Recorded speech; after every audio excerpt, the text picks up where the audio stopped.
अधिक समय लगेगा। बिल्कुल सामान्य सी बात है, लेकिन अब उस समय तक किसी ने कहा नहीं तो ये नियम बन गया। अगर आप वहाँ पे होते तो आपके नाम पर ये नियम हो जाता। तो बड़ी सामान्य सी बात है।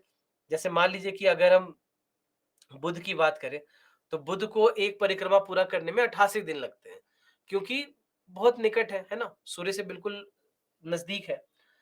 पृथ्वी को थोड़ा अधिक समय लगता है, पृथ्वी को 365 दिन लग जाते हैं। प्लूटो को 268 38 साल लग जाते हैं। तो 238 साल में जाकर के एक बार परिक्रमा पूरी होती है प्लूटो की।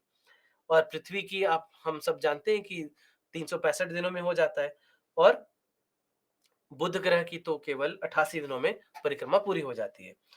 तो ये था तीसरा नियम। तो तीसरे नियम से बस इतना ही हमें समझ में आता है कि यदि आप निकट हैं, तो जल्दी आपकी परिक्रमा पूरी हो जाएगी, यदि आप दूर हैं, तो आपको परिक्रमा करने में अधिक समय लगेगा। बस यही था तीसरा नियम, जिसको उन्होंने अपने गणित के आधार पर परिभाषित कर दिया कि दोनों के बीच में संबंध क्या है।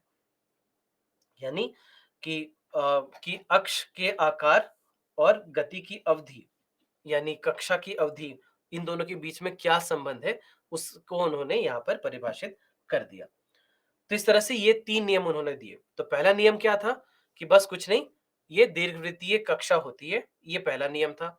दूसरा नियम क्या था कि जब आप नज़दीक होंगे तो तेज़ होंगे, जब आप दूर होंगे तो धीमे पड़ेंगे। यानी जब ग्रह नज़दीक होंगे तो तेज़ होंगे, जब ग्रह दूर होंगे तो धीमे होंगे। और तीसरा नियम क्या है? तीसरा नियम है कि यदि आप नज़दीक हैं तो कम समय में एक परिक्रमा पूरी होगी, अगर आप दूर हैं तो अधिक समय में वही परिक्रमा पूरी होगी। बस यही थे 3 नियम। अब ये जो 3 नियम थे, केपलर के हिसाब से ये सारे नियम केवल ग्रहों पर लागू होते थे। परंतु फिर बाद में जब न्यूटन आए, तो न्यूटन ने गुरुत्वाकर्षण को और बेहतर तरीके से समझा और विश्व को भी बेहतर तरीके से समझाया। और फिर उन्होंने यहाँ से ये बात को दर्शाया कि कैसे ये जो 3 नियम हैं, ये केवल ग्रहों पर ही लागू नहीं होते, बल्कि पूरे विश्व में यानी पूरे ब्रह्मांड में कहीं पर भी अगर ऐसे 2 पिंड हैं, जहाँ पर एक पिंड दूसरे पिंड के चारों ओर परिक्रमा कर रहा हो, तो वैसे में ये जो 3 नियम हैं, वो वहाँ पर भी लागू होंगे। तो इसीलिए ये जो 3 नियम हैं, ये केवल ग्रहों पर ही लागू नहीं होते, बल्कि हमारे द्वारा जो प्रक्षेपित अ, उपग्रह होते हैं, उन पर भी ये लागू हो जाते हैं। ठीक है? तो ये न्यूटन की देन थी। ये न्यूटन की देन थी। तो इससे यहाँ से हमने क्या समझा कि ठीक है, कक्षाएँ क्या होती हैं, कक्षाएँ कैसे कार्य करती हैं और किन नियमों का वे पालन करती हैं। ये सारी बातें हम समझ गए। अब हम आगे बात करते हैं कक्षाओं के प्रकार की। तो कक्षाओं के प्रकार की बात करते हैं यदि, तो 3 प्रकार की कक्षाएँ होती हैं। आपने कई प्रकार की कक्षाओं के बारे में सुना होगा, लेकिन वो सारी कक्षाएँ जो हैं, ये 3 कक्षाओं पर ही पूर्ण रूप से आधारित होती हैं और इन्हीं से वो जुड़े हुए हैं। तो सारी कक्षाओं को हम समझेंगे एक-एक करके, परंतु सबसे पहले जो सबसे प्रमुख आधार है कक्षाओं को विभाजित करने का, वो क्या है ये समझते हैं। तो सबसे पहले है निम्न भू कक्षा, मध्य भू कक्षा और उच्च भू कक्षा। तो निम्न भू कक्षा जिसको हम लो अर्थ ऑर्बिट कहते हैं, ठीक है? इसको लो अर्थ ऑर्बिट कहा जाता है। मध्य भू कक्षा जिसको मीडियम अर्थ ऑर्बिट कहा जाता है और उच्च भू कक्षा जिसको हाई अर्थ ऑर्बिट कहा जाता है। तो ये 3 प्रकार की कक्षाएँ होती हैं। अब ये जो 3 प्रकार की कक्षाएँ हैं, इसमें आपको यह देखने को मिलेगा कि ये जो 3 प्रकार की कक्षाएँ हैं, ये कक्षाएँ केवल एक ही कक्षा नहीं बल्कि अलग-अलग प्रकार की कक्षाएँ यहाँ पर हो सकती हैं। समझेंगे इस बात को। तो सबसे पहले निम्न भू कक्षा जो है, वो 180 किलोमीटर से शुरू होकर लगभग 2000 किलोमीटर तक होती हैं।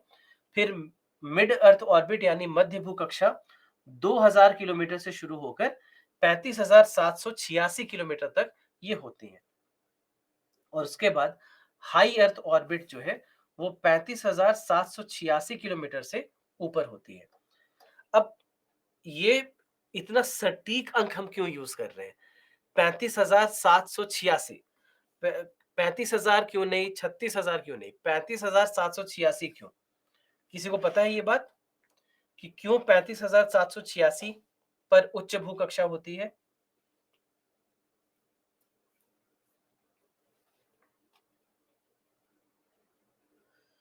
ठीक है, तो मैं आपको बताता हूँ कि 35,786 किलोमीटर पर जब हम जाते हैं, तो यहाँ पर जाकर किसी भी उपग्रह की परिक्रमा अवधि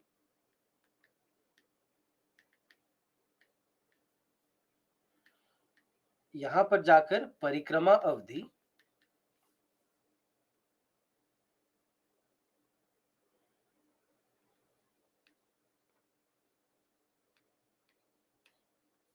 24 घंटे की होती है, ठीक है? यहाँ पर जाकर परिक्रमा अवधि 24 घंटे की होती है। तो 24 घंटे का क्या महत्व है? 24 घंटे का क्या महत्व है कि 24 घंटे का क्या महत्व है? 24 घंटे क्या है? ये पृथ्वी की घूर्णन अवधि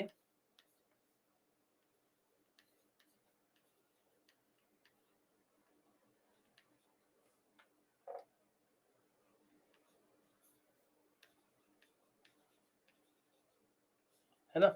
ये पृथ्वी की घूर्णन अवधि है।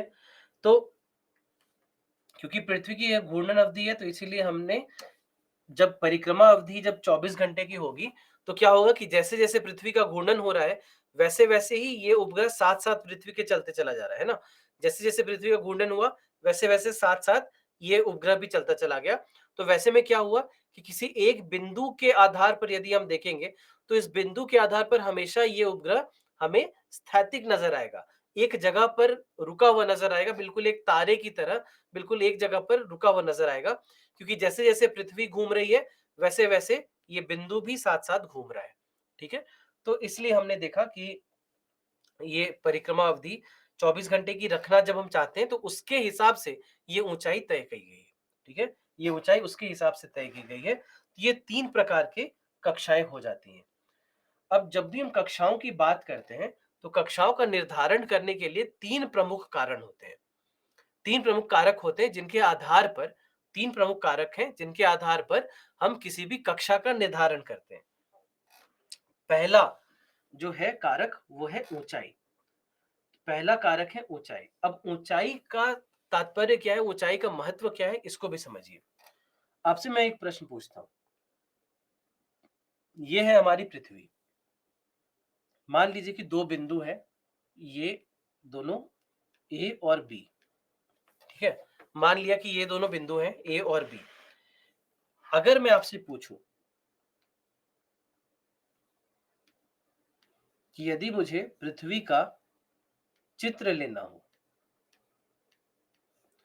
पृथ्वी का चित्र लेने के लिए बेहतर बिंदु कौन सा है, ए है या बी है? मैं आपके लिए पोल लॉन्च कर रहा हूं।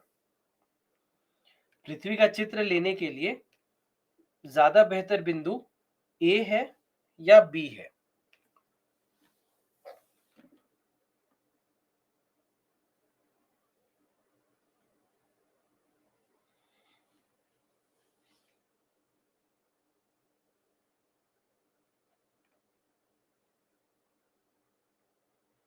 तो यहाँ पर 55% लोगों ने कहा है ए और 45% लोगों ने कहा है बी।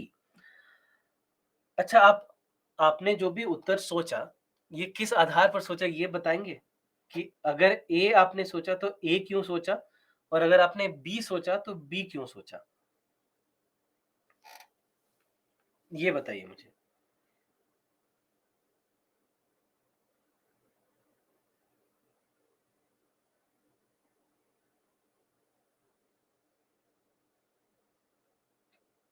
हम्म,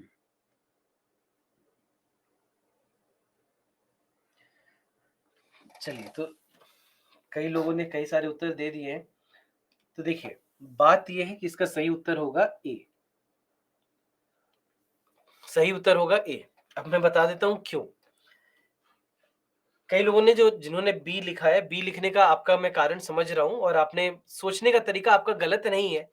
आपने ये सोचा कि अच्छा ठीक है, बी पर रहेंगे तो ज्यादा क्षेत्र जो है वो एक बार में देख पाएंगे। तो जो भी चित्र लिया जाएगा उसमें पूरी पृथ्वी दिख जाएगी, या पृथ्वी का एक बहुत बड़ा हिस्सा दिख जाएगा। यही आपने सोचा। लेकिन जब हम चित्र ले रहे होते हैं, सामान्यतः जब हम चित्र ले रहे होते हैं, तो हम सबसे पहले हम चाहते हैं कि बिल्कुल साफ चित्र ले लें।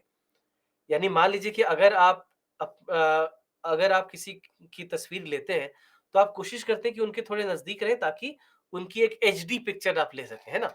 एक बिल्कुल साफ-सुथरी पिक्चर ले सकें।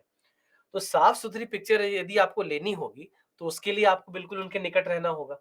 बिल्कुल दूर से जाएँगे, तो आप बहुत लंबा चित्र ले सकते हैं, लेकिन फिर आपको काम नहीं आएगा वो चित्र, क्योंकि उसमें आपको अ, जो स्पष्टता है, उसकी कम होगी।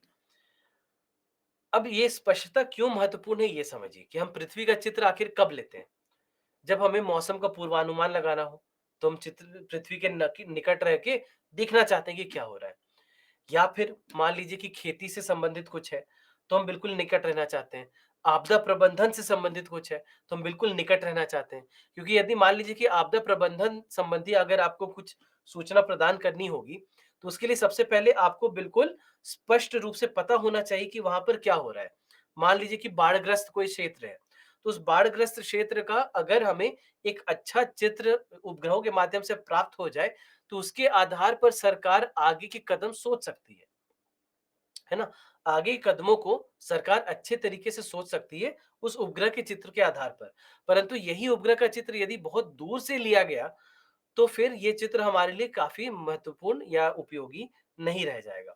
तो इसलिए जब भी पृथ्वी का चित्र लेना होगा, तो हमारी कोशिश होगी कि हम बिल्कुल पृथ्वी के निकट रहें। तो इसीलिए ऊँचाई बहुत महत्वपूर्ण है। इसी प्रकार से यदि मान लीजिए कि बात अगर संचार की हो,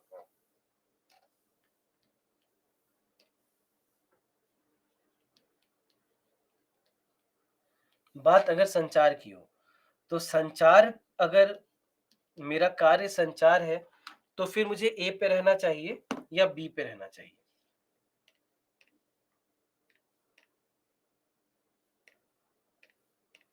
अगर मेरा कार्य संचार है, तो मुझे ए पर रहना चाहिए कि बी पे रहना चाहिए? पोल में बताएँ मुझे जल्दी से।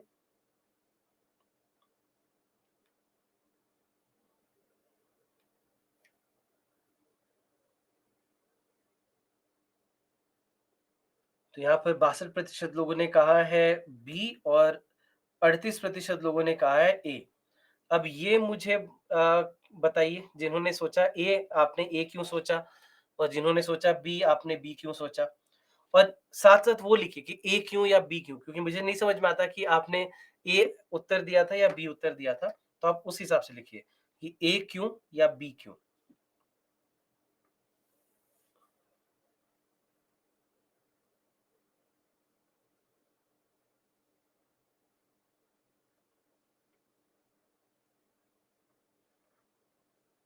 हाँ, आशुतोष आपका उत्तर सही है, प्रियंका सही है, मनीषा सही है, शिवा सही है, गीतांजलि सही, मूलचंद सही। चलिए, तो बहुत लोगों ने बिल्कुल सही उत्तर दिया है आगे भी। तो इसका सही उत्तर होगा बी। इसका सही उत्तर होगा बी। क्यों? क्योंकि यदि आप बी पर हैं तो आपका परिसर बढ़ जाता है, रेंज बढ़ जाता है आपका, है ना? तो हमारे लिए संचार में रेंज बहुत महत्वपूर्ण है। संचार के लिए कितना क्षेत्र आप यहाँ पर कवर कर पा रहे हैं, वो बहुत महत्वपूर्ण हो जाता है। तो अब क्या होगा कि ऐसा नहीं कि ए से संचार स्थापित करना संभव नहीं है। ए से भी संचार स्थापित कर सकते हैं। परंतु देखिए, बी से अगर आप इतना क्षेत्र अगर एक बार में कवर कर पा रहे हैं, तो ए में इतना ही क्षेत्र इसके समानुपाती इतना ही क्षेत्र कवर कर पाएँगे। तो आपको कई सारे उपग्रह लगाने पड़ेंगे। तो जो काम एक बी पर एक उपग्रह कर पाएगा, वही काम ए पर बहुत सारे उपग्रह मिलकर कर पाएँगे। तो इसीलिए बी बेहतर हो जाता है संचार के लिए, ठीक है? तो पृथ्वी का चित्र ए, क्योंकि यहाँ पर आपको स्पष्ट चित्र प्राप्त होगा, इसीलिए ए। और बी इसलिए क्योंकि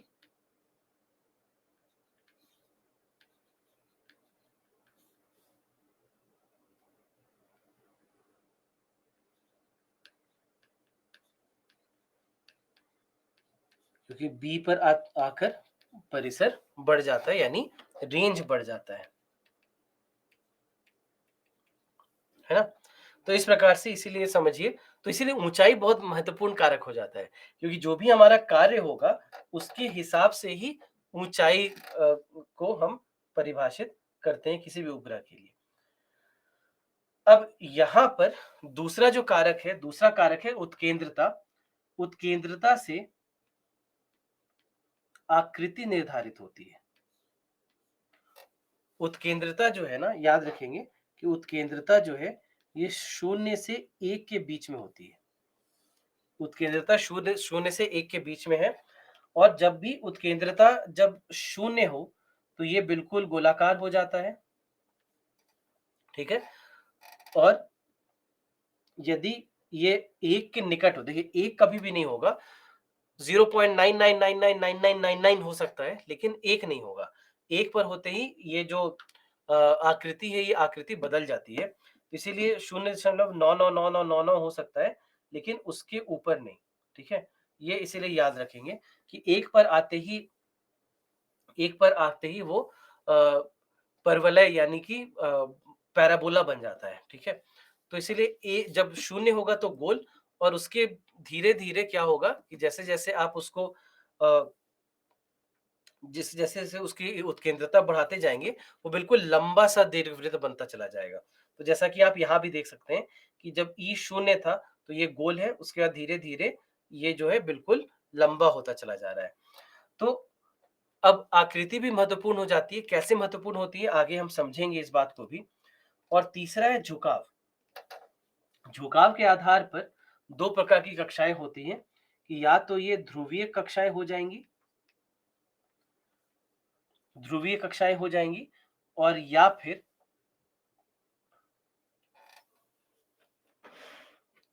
या तो ये ध्रुवीय कक्षाएँ हो जाएँगी, या फिर ये पृथ्वी के, देखिए, जब हम झुकाव बोल रहे हैं तो पहले मैं बता दूं झुकाव का मतलब क्या हो गया।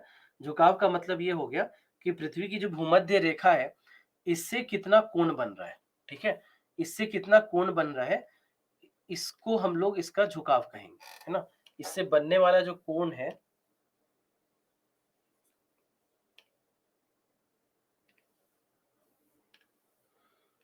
इससे बनने वाला जो कोण है, उसको हम लोग झुकाव कहेंगे, है ना। तो या तो ये ध्रुवीय कक्षा होगी, और या तो फिर ये भूमध्य रेखा पर स्थित कक्षा होगी।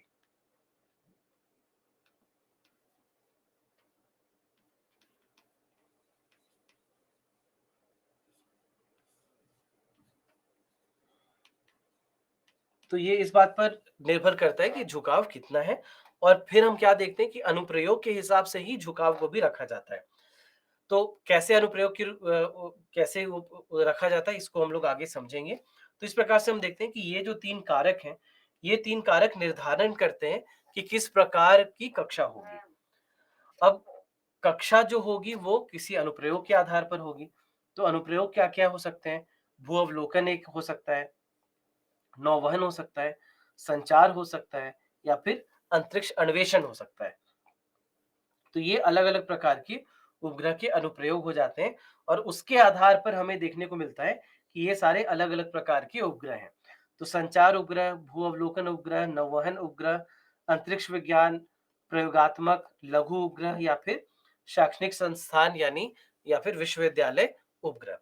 तो ये अलग-अलग प्रकार के उपग्रह हो जाते हैं, और ये इस बात पर निर्भर करता है कि क्या उपग्रह का प्रकार है और ये किस प्रकार से कार्य करता है। तो ये सारे उपग्रह के प्रकार हो जाते हैं, है ना? अब एक-एक करके हम समझेंगे।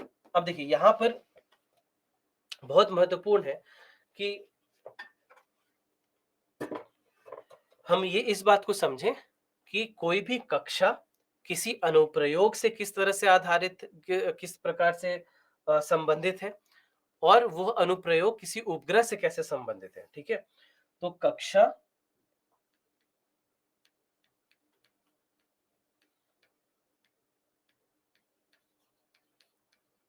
अनुप्रयोग और उपग्रह, इन तीनों का क्या संबंध है, ये समझते हैं, है ना? इन तीनों को एक साथ समझना ज़रूरी है, और यही हमारी कोशिश होगी। इन सारे जो कक्षाओं के बारे में हम यहाँ पे चर्चा करेंगे, इन सब में हम यही समझने की कोशिश करेंगे कि ये सब आपस में कैसे संबंधित हैं, इन सब के बीच में क्या संबंध है। तो सबसे पहले हम निम्न भू कक्षा की बात कर रहे हैं। अब ये जो निम्न भू कक्षा है, सबसे पहले इसकी ऊँचाई कितनी है? ऊंचाई कितनी है? तो ऊंचाई के बारे में हमने चर्चा की कि 180 किलोमीटर से शुरू होकर ये 2000 किलोमीटर तक की इसकी ऊंचाई है ना? तो ऊंचाई कितनी है? 180 किलोमीटर से शुरू होकर ये 2000 किलोमीटर तक इसकी ऊंचाई हो सकती है। अब इसके बाद यदि हम ये देखें कि ये जो किस प्रकार की कक्षाएं होती हैं, तो यहाँ पे आप पाएंगे कि ये जो है ये ध्रुवीय कक्षाएं होती हैं।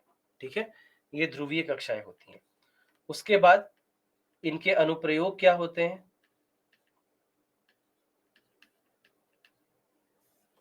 इनका अनुप्रयोग क्या होगा? तो अनुप्रयोग हम भू अवलोकन कह सकते हैं।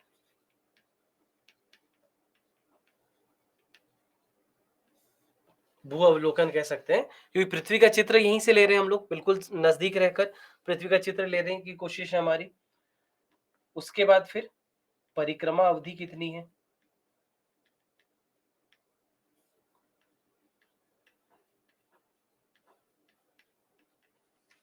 तो परिक्रमा अवधि 1.5 से 2 घंटे की होती है। ठीक है, 1.5 से 2 घंटे की इनकी परिक्रमा अवधि होती है। इसके बाद परिक्रमा अवधि 1.5 से 2 घंटे की होती है। इसके बाद इनका कुल जीवन काल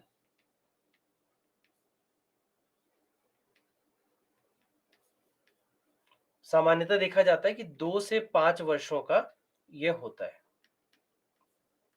ठीक है, इनका जो जीवन काल है ये 2 से 5 वर्षों का होता है। और प्रक्षेपक कौन सा यूज करते हैं?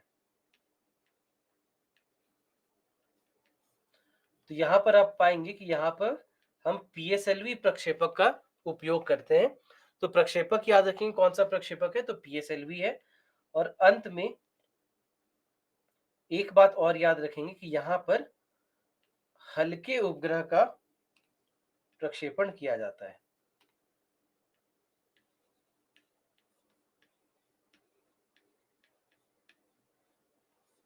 हल्के उपग्रह का प्रक्षेपण किया जाता है। हल्के उपग्रह का मतलब हो गया 1500 किलोग्राम से, यानी 1500 केजी से कम।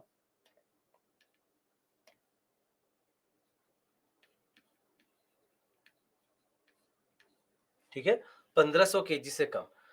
तो ये सारी बातें एक बार आपको ये सारे तथ्य आप याद रखेंगे क्योंकि क्या हो रहा है अब यहाँ पर समझिए कि कोई भी कक्षा किसी अनुप्रयोग से कैसे जुड़ी हुई है, किसी भी ग्रह से कैसे, उपग्रह से कैसे जुड़ी हुई है, किसी प्रक्षेपक से कैसे जुड़ी हुई है, ये सारी बातें एक साथ यहाँ पर समझ में आ जाती हैं हमें।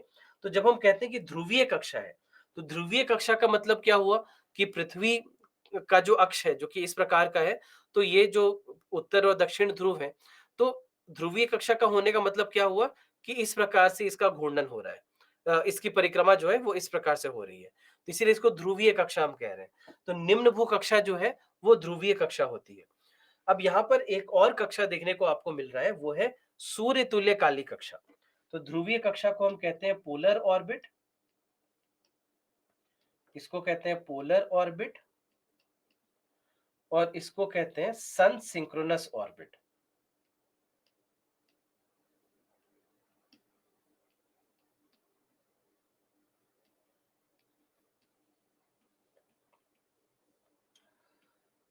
सन सिंक्रोनस ऑर्बिट। ठीक है, तो सन सिंक्रोनस ऑर्बिट सूर्य तुल्य काली कक्षा, ये क्या है? इसको बस इतना ध्यान रखें कि ये ध्रुवीय कक्षा का एक विशिष्ट रूप है।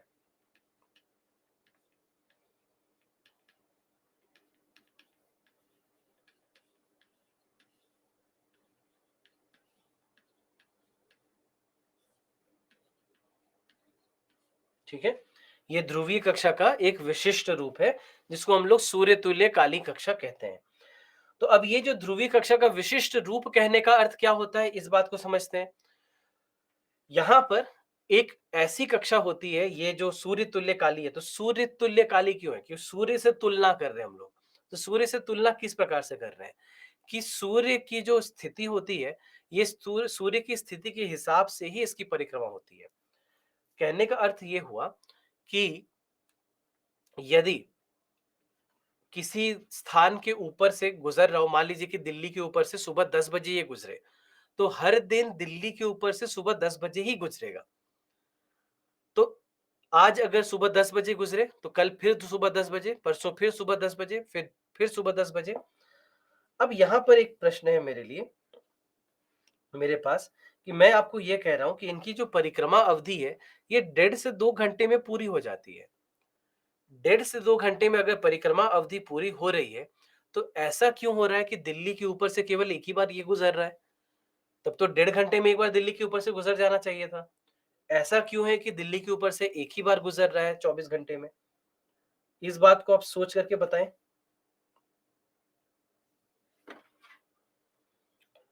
इस बात को आप एक बार सोचें कि आखिर ऐसा क्यों है कि जब परिक्रमा अवधि जस्ट 1.5 से 2 घंटे की है, तो ऐसा क्यों हो रहा है कि किसी एक क्षेत्र के ऊपर से केवल एक ही बार यह उपग्रह गुजर रहा है?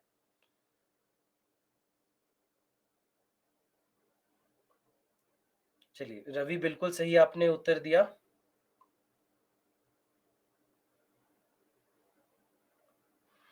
और सही उत्तर कोई दे दीजिए। हाँ, प्रियंका आपका उत्तर बिल्कुल सही। अभय बिल्कुल सही। रवि, खैर रवि आपने बिल्कुल सही उत्तर दिया है।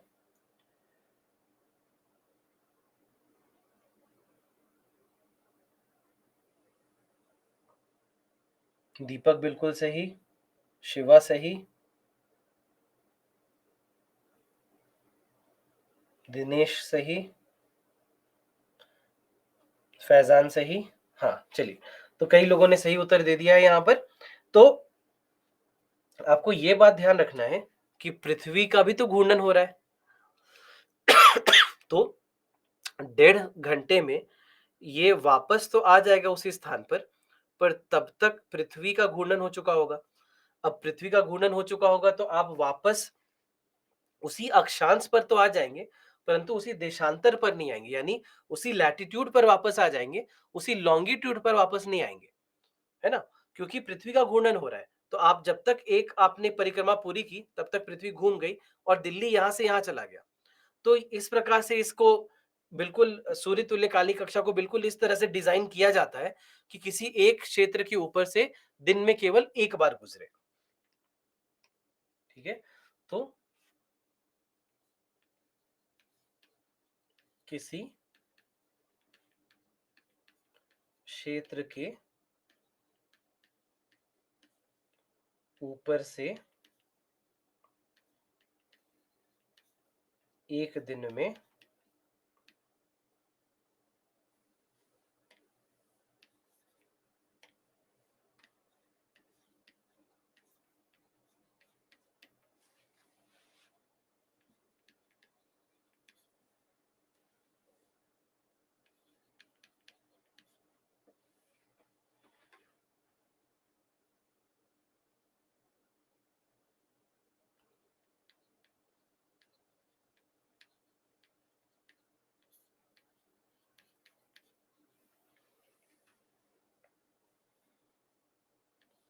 ठीक है, किसी एक क्षेत्र के ऊपर से एक दिन में एक बार गुजरता है। तो 24 घंटे में एक बार हम देखते हैं कि ये जो है बिल्कुल उसी जगह पर वापस आ जाता है जहां पर से इसने शुरुआत की थी। तो ये देखा गया है निम्न भू कक्षा के लिए। तो निम्न भू कक्षा का जो उपयोग है हम देखते हैं कि भू अवलोकन उपग्रहों में किया जाता है, और ये इतने सारे अलग अलग प्रकार के अनुप्रयोग हैं जहां पर इनका प्रयोग देखने को मिलता है। और ये इसरो के वेबसाइट पर लिखा हुआ है, ये जो मैंने यहाँ पर लिखा है ये इसरो के वेबसाइट से ही मैंने उठाया है। तो इसरो के वेबसाइट में ये लिखा हुआ है कि भू अवलोकन उपग्रह का उपयोग जो है वो यहाँ पर इस सारे अलग अलग प्रकार के अनुप्रयोगों में हम कर सकते हैं। तो इसीलिए कृषि और मृदा, जैव भंडार, पर्यावरण मानचित्रण, भू विज्ञान और खनिज संसाधन, महासागर और माप विद्या, ग्रामीण विकास, शहरी विकास, जल संसाधन, ये सारे अलग अलग प्रकार के जो अनुप्रयोग हैं इन सब में हम भू अवलोकन उपग्रहों का उपयोग कर सकते हैं, जो कि निम्न भू कक्षा पर स्थित होते हैं। तो जो उपग्रह है वहां पर भारत के कार्टोसैट है, ओशन सैट है, रिसोर्स सैट है, इस प्रकार से। तो इसका जो नामकरण किया जाता है, इसका जो नामकरण हम करते हैं, आप जब भी इस प्रकार के नामकरण देखेंगे तो आप समझ जाइए कैसे। तो जो भी अनुप्रयोग होगा उसमें बस सैट जोड़ दिया जाता है। अनुप्रयोग और सैट जोड़ देते हैं, तो जैसे कार्टोग्राफी यानी मानचित्रण के लिए जिसका उपयोग किया जा रहा है तो उसको कार्टोसैट बोल दिया गया। ओशन सैट यानी महासागर संबंधी कोई कार्य किया जा रहा है तो ओशन सैट हो गया। रिसोर्स सैट तो संसाधन संबंधी कोई भी कार्य किया जा रहा है तो रिसोर्स सैट। तो इस तरह से हमने देखा है कि इसका जो नामकरण है भू अवलोकन उपग्रहों का नामकरण इस प्रकार से किया जाता है। इसके बाद है मध्य भू कक्षा। अब मध्य भू कक्षा यानी मीडियम अर्थ ऑर्बिट। यहां पर हमें देखने को मिलता है कि यहां पर दो प्रकार के कक्षाएं हमें देखने को मिलती हैं। एक है अर्धतुल्यकाली कक्षा जिसको हम लोग सेमी सिंक्रोनस कहते हैं। सेमी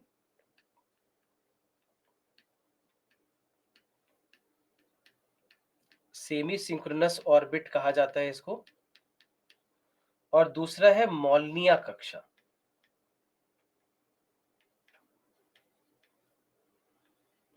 तो मौलनिया ऑर्बिट, तो ये मौलनिया कक्षा क्या है और सेमी सिंक्रोनस ऑर्बिट क्या है इसको समझते हैं। तो अर्धतुल्यकाली कक्षा एक ऐसी कक्षा है जो कि पृथ्वी का की एक परिक्रमा को 12 घंटे में पूरा कर लेती है। ठीक है, ऐसी कक्षा जो कि 12 घंटे में एक परिक्रमा पूरा कर ले उसको हम अर्धतुल्यकाली कक्षा कहते हैं। तो इसके बारे में यदि हम बात करें, अर्धतुल्यकाली कक्षा के बारे में यदि हम बात करें तो इसकी जो परिक्रमा अवधि है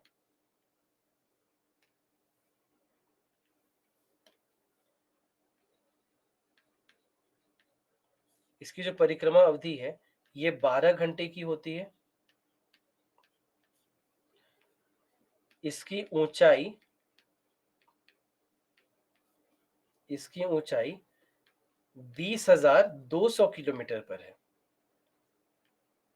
20,200 किलोमीटर पर है। तो 12 घंटे में परिक्रमा यानी कि एक दिन में 2 परिक्रमा पूरा हो जाता है यहाँ पर।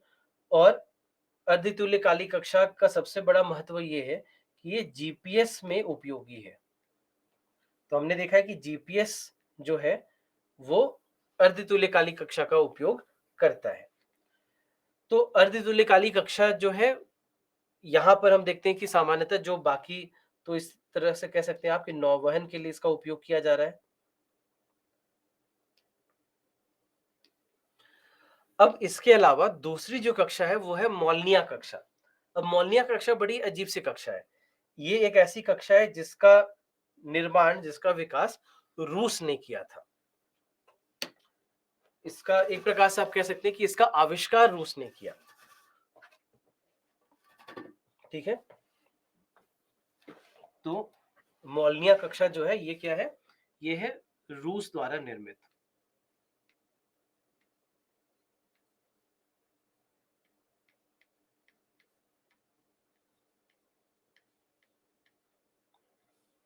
रूस द्वारा निर्मित। अब रूस द्वारा क्यों निर्मित? संचार के लिए।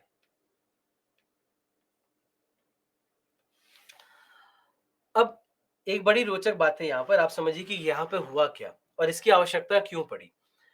तो रूस तो हमें पता है कि जहाँ देखिए, जो सामान्य जो संचार उपग्रह होते हैं वो भूमध्य रेखा पर होते हैं। ठीक है, उनको हम लोग भूमध्य रेखा पर स्थित करते हैं। अब ये भूमध्य रेखा से क्या होगा कि यहाँ पर से मान लीजिए कि इनका परिसर इतना है, मान लिया कि परिसर इतना है, तो वैसे में क्या हुआ कि ये जो ध्रुवीय इलाके हैं, उत्तर ध्रुव और दक्षिण ध्रुव, ये इलाके ठीक से यहाँ पर कवर नहीं हो पा रहे हैं। और रूस का तो एक बहुत बड़ा हिस्सा जो है, बहुत बड़ा जो भूभाग है वो उत्तरी ध्रुव के पास है ना। दक्षिण ध्रुव में तो चलिए ज्यादा खाली अंटार्कटिका है तो ज्यादा फर्क नहीं पड़ता, परंतु उत्तरी ध्रुव के पास तो बहुत बड़ा भूभाग है रूस का जो कि उत्तरी ध्रुव में है। तो संचार के लिए भूमध्य रेखा पर स्थित किसी भी उपग्रह का उपयोग करना रूस के लिए बड़ा कठिन है। तो वैसे में रूस ने इसको इसका विकास किया। ठीक है, रूस ने इस मौलनिया ऑर्बिट का विकास किया।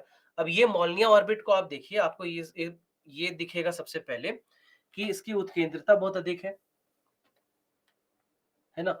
उत्केंद्रता बहुत अधिक है, तो वैसे में क्या हुआ कि केंद्र जो है पृथ्वी पृथ्वी केंद्र में है, बिल्कुल एक साइड में है। जो केपलर का दूसरा नियम है, वहां पर हमने क्या पढ़ा? केपलर के दूसरे नियम में हमने पढ़ा कि जब नजदीक होगा कोई भी उपग्रह तो वो काफी तेज हो जाएगा, और जब कोई भी ग्रह दूर जाता है तो वो धीमा पड़ जाएगा।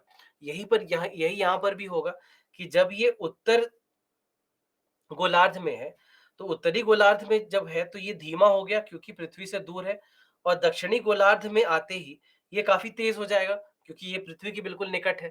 तो इसको इस तरह से डिजाइन किया गया है कि ये रूस में बहुत ज्यादा समय व्यतीत करे और दक्षिण ध्रुव में ज्यादा समय ना बिताए। इस तरह से इसे किया गया ताकि रूस इसका संचार में उपयोग कर सके। तो रूस का यही कहना था, रूस ने यही कहा कि हमने हमें क्यों इसकी आवश्यकता पड़ी? हमें इसकी आवश्यकता पड़ी ताकि हम अपने संचार को और सुदृढ़ कर सकें, और क्योंकि जो सामान्य भूमध्य रेखा पर स्थित उपग्रह होते हैं, उसका उपयोग करना हमारे लिए बहुत मुश्किल है। तो वैसे में हमने इसका अ, विकास किया है, इसका आविष्कार किया है। ये थी रूस की कहानी। अब यहाँ पे याद रखिए कि ये था समय शीत युद्ध का, कोल्ड वॉर का। तो जो भी रूस कहे वो अमेरिका ना माने, और जो भी अमेरिका कहे वो रूस ना माने। तो रूस ने तो कहा कि ठीक है, ये संचार के लिए उपयोगी उपग्रह के लिए ये कक्षा है। अमेरिका ने कहा कि नहीं, रूस झूठ बोल रहा है। रूस इसको संचार के लिए नहीं उपयोग करने वाला है। रूस इसका उपयोग करेगा जासूसी करने के लिए। रूस इसका उपयोग करेगा जासूसी उपग्रह का प्रक्षेपण करने के लिए, क्योंकि ये एक ऐसी कक्षा है जो कि अमेरिका नहीं देख सकता, बाकी यूरोपीय देश इसको नहीं समझ सकते।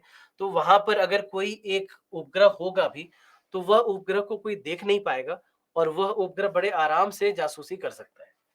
तो ये थी अमेरिका की तरफ की कहानी। तो अमेरिका की एक कहानी, रूस की एक कहानी। तो जो आधिकारिक कहानी है उसी को हम मानते हैं कि रूस ने जो आधिकारिक कहानी दी उसी को माना जाए। लेकिन मानना ये है, माना ये भी जाता है कि रूस ने इसका उपयोग शीत युद्ध के दौरान अमेरिका के विरुद्ध किया होगा। अब सही में किया था कि नहीं किया था, ये बात ना हमें पता है, ना ये बात कभी पता लगेगी।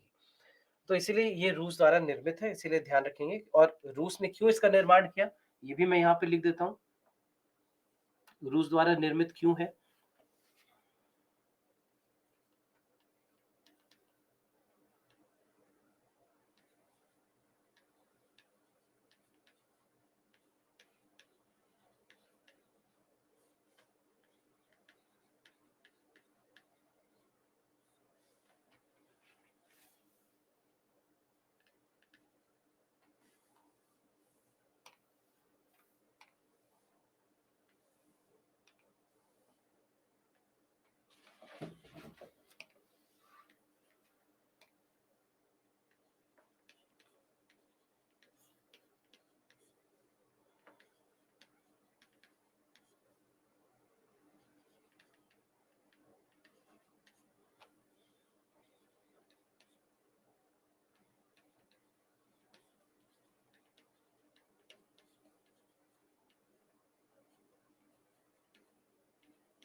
ठीक है। तो भूमध्य रेखीय उपग्रह के लिए उत्तर ध्रुव का एक बड़ा भूभाग अदृश्य हो जाता है, जिससे रूस के लिए इन उपग्रहों के माध्यम से संचार स्थापित करना कठिन होता है। तो इसलिए मोलनिया कक्षा का जो विकास है, जो आविष्कार है, वो रूस ने किया। ठीक है? तो इसलिए ये ध्यान रखेंगे कि कैसे भूमध्य रेखा का यहाँ पर उपयोग किया जा रहा है। तो जीपीएस की हमने बात की कि अर्धतुल्यकाली कक्षा जो है वो जीपीएस का उपयोग करने के लिए उपयोगी है। तो जीपीएस क्या है? जीपीएस के माध्यम से हम आप हम सब शायद इसका उपयोग करते ही होंगे और जीपीएस के माध्यम से नौवहन को बेहतर बनाया जाता है, नौवहन को सुदृढ़ बनाया जाता है। तो अब यहाँ पर जब हम देख रहे हैं, जब हम बात कर रहे हैं जीपीएस की, तो जीपीएस की जो सेवाएँ हैं, ये 32 उपग्रहों के माध्यम से ये पूरे वैश्विक रूप से प्रदान की जाती है। तो इसीलिए ग्लोबल पोज़िशनिंग सिस्टम, जीपीएस का मतलब ग्लोबल पोज़िशनिंग सिस्टम यानी वैश्विक ये आपकी प्रणाली है, हो जाती है।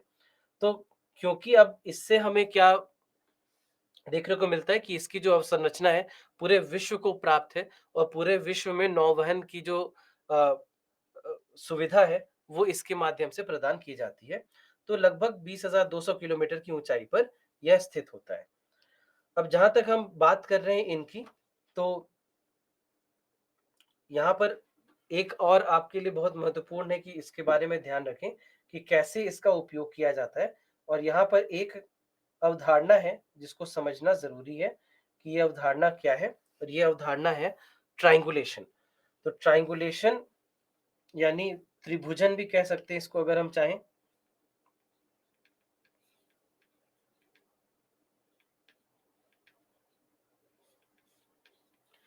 अब ट्रायंगुलेशन का अर्थ क्या होता है ये समझ